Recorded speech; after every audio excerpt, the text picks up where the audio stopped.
Hey everybody, it's Shane here at Matrix Personalized Fitness.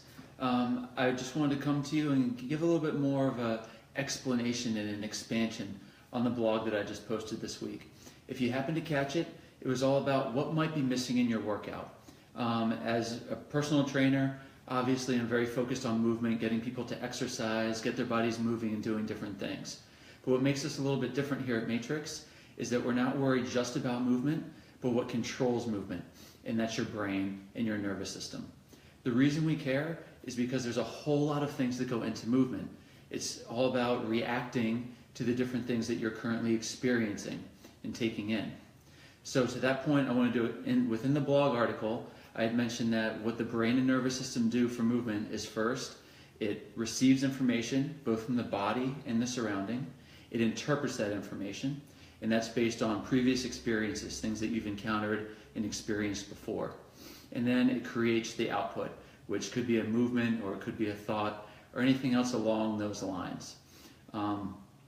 Where this becomes really important when it comes to exercise is that if we're not accounting for things other than movement, if we're not looking into what's the information being gathered in and how's that information being interpreted, the output is likely to be wrong.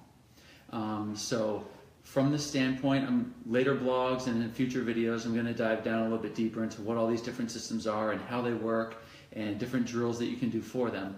But for today, I just really wanted to go through and explain why thinking about them is so important. So if we're thinking about our brain, the way the brain works is it works on prediction. We can see something and then we make a prediction about what's going to happen, and that's the reason that we're able to react and respond. Examples of this, as far as receiving information, bringing it into the body, we can think about the eyes. The eyes are bringing in light from other objects, and it's giving us an idea of what's around us.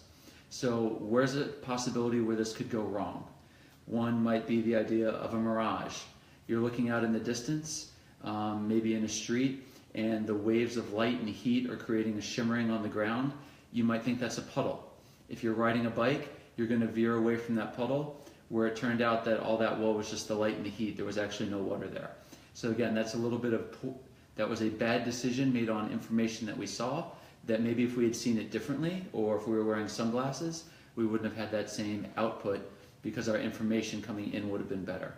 When we think about our balance in our inner ear, there's another possibility here as well for things, as well as what are our joints telling us? What is our skin telling us? What is sound telling us? Sometimes a car backfiring could be a gunshot, and vice versa, and depending on which one it is, you might have a different reaction, but when you hear that sound, it's going to drive you to react quickly one way or another.